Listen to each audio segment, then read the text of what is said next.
ये आप निश्चित रहिए, आज रात को ज़रूर अभी उनके फाइटर्स उड़ने शुरू हो गए हैं और टारगेट्स को अटैक करना शुरू कर दिया है। देखिए, ये बड़ा एक किस्म से दुख वाली बात है, क्योंकि अभी तो यूक्रेन और रशिया का लड़ाई बिल्कुल संभली भी नहीं है और ये दूसरा एक फ्रंट खुल गया, क्योंकि इजराइल ने कह दिया है, साफ लफ्ज़ों में कह दिया है कि ये वॉर है और हम इसके ऊपर एक्शन लेंगे। बात यह है कि 5000 रॉकेट सुबह उन लोगों ने फायर कर दिए और ये इसका जो जवाब है वो जो नेतन्याहू और इजराइल की जो फौज है वो बहुत 100% इसका जवाब देंगे वो, और वो जवाब बढ़ेगा, मतलब काफ़ी बड़ा होगा। प्रॉब्लम ये है कि इस क्षेत्र में जो अब घनी आबादी है, गाजा स्ट्रिप और दूसरे एरियाज में घनी आबादी बिल्कुल फ्रंट के जहाँ पे लड़ाई होनी है उसके साथ लगी हुई है, तो कैजुअलिटीज बहुत हाई होने की संभावना है। दूसरा है कि बड़ा हैरानी की बात है कि इजराइल इतनी बड़ी गड़बड़, इतनी बड़ी अलगर्जी कैसे कर गया, क्योंकि आज कल तो उनका यौम किपुर वॉर का वर्षगांठ थी जो मना रहे थे जी। और सबसे लेटेस्ट टेक्नोलॉजी उनके पास है, फिर भी वो कैसे इस तैयारी को उन्होंने नज़रअंदाज कर दिया, वो बड़ी हैरानी की बात है।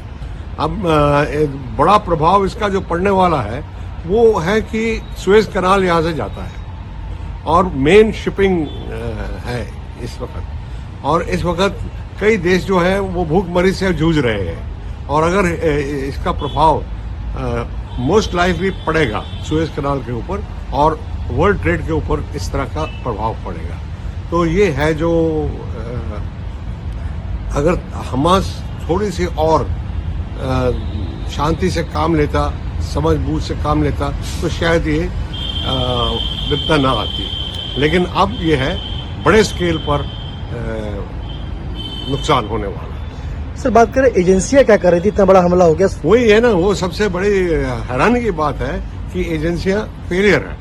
आप जो जवाब चाहते हैं वो एक बड़ा फेलियर है कि इतना बड़ा हमला उन्होंने किया है और इधर इनको पता तक नहीं लगा। और दूसरी बात है आयरन डोम, जो उनका एंटी एयरक्राफ्ट सिस्टम है, जिसको आपने पिछली लड़ाई में देखा था, अभी चालू हुआ है जाके, अभी उसको एक्टिवेट किया है उन्होंने।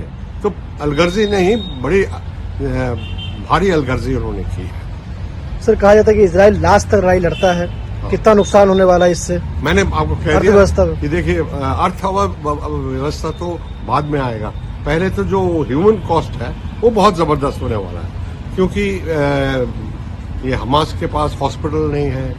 एक बार लड़ाई शुरू हो गई तो उनकी मूवमेंट बंद हो जाएगी। बिल्ट अप एरिया है ना, जो बिल्डिंग्स वाला एरिया है, वो सारा वहाँ पे गिरेगा, लोग घायल होंगे, लोग मारे जाएंगे, उनको इवैक्यूएट नहीं कर सकेंगे, और खासकर जो गाजा में है ना, वो लोग मार खाएंगे ज़्यादा, क्योंकि वो चारों तरफ से घिरा हुआ है। मैंने आपको पहले ही बता दिया है कि हमास को थोड़ी शांति बरतनी चाहिए थी, थोड़ा सा कंट्रोल उनको चाहिए था। इस तरह से जो लोग अपने बिल्कुल भी अटैक एक्सपेक्ट नहीं कर रहे थे, उसके ऊपर आपने अटैक किया है। बच्चे हैं, औरतें हैं, होस्टेजेस पकड़ के ले गए हैं, तो उसका रिटेलिएशन ज़रूर होगा। ये आप निश्चित रहिए, आज रात को ज़रूर अभी उनके फाइटर्स उड़ने शुरू हो गए हैं और टारगेट्स को अटैक करना शुरू कर दिया है। और जो इजराइल है उसका मेन जो है, उसकी मेन स्ट्रेंथ उनकी एयर फोर्स है, और वो इस चीज़ का ज़रूर रिटेलिएशन होगा।